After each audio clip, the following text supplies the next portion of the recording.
Hi hello இன்றைக்கி என்ன recipe பார்க்க போகிறோம் பார்த்தீங்கன்னா பொட்டேட்டோ நகட்ஸ் தாங்க. வாங்க எப்படி செய்கிறதுன்னு பார்க்கலாம். இதுக்கு வந்து பொட்டேட்டோஸை எடுத்து குக்கரில் போட்டு ஒரு 5-6 விசில் கிட்ட வச்சு வேக வச்சு எடுத்துக்கலாம். அதுக்கப்புறமா இதில் மைதா மாவு, கார்ன்ஃப்ளவரு, தேவையான அளவு உப்பு, சில்லி ஃப்ளேக்ஸு, ஆரிகானோ பவுட்ரு இது எல்லாத்தையுமே சேர்த்துட்டு நல்லா நம்ம மிக்ஸ் பண்ணி எடுத்துக்கலாங்க. இதில் கொஞ்சோண்டு எண்ணெய் அப்ளை பண்ணிவிட்டு இது நமக்கு என்ன ஷேப் தேவையோ அந்த ஷேப்பில் நம்ம உருட்டி வச்சுக்கலாம். இது மேலே கோட் பண்ணுறதுக்கு நமக்கு பிரெட் க்ரம்ஸ் தேவை. அதனால் நான் வந்து ப்ரெட்டோட சைட்ஸ் எல்லாம் எடுத்து அதை வந்து நல்லா ட்ரை ரோஸ்ட் பண்ணிவிட்டு மிக்சியில் ஜாரில் போட்டு பொடி பண்ணி வச்சுக்கிட்டேங்க.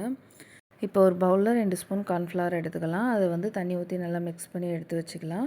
இப்போ நம்ம பொட்டேட்டோ ஷேப் பண்ணி வச்சோம் இல்லையா, அதை வந்து கார்ன்ஃப்ளவர் மாவில் டிப் பண்ணிவிட்டு பிரெட் க்ரம்ஸில் போட்டு நம்ம நல்லா கோட் பண்ணி எடுத்துக்கலாம். அதே மாதிரி எல்லாத்தையுமே கோட் பண்ணி எடுத்ததுக்கப்புறமா ஃப்ரிட்ஜில் ஒரு 10 நிமிஷம் வச்சு எடுக்கிறதுனால எடுத்துக்கோங்க, நல்லா செட் ஆகிடும். ஆயில் வந்து நல்லா ஹீட் ஆகிடுச்சு. இப்போ வந்து ஸ்டவ் வந்து மீடியம் ஃப்ளேமில் வச்சுட்டு நம்ம பொட்டேட்டோஸ் எல்லாத்தையும் ஒன்று ஒன்றா நம்ம போட்டு பொரித்து எடுக்க போகிறோம். இது வந்து போட்டு கிண்டிக்கிட்டே இருக்கக்கூடாது. போட்டுட்டு ஒரு 5 நிமிஷம் விட்டுட்டு நல்லா ஜென்டலாக திருப்பி எடுக்கணுங்க.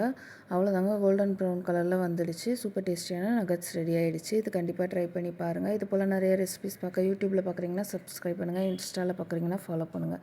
தேங்க்யூ ஃபார் வாட்சிங்.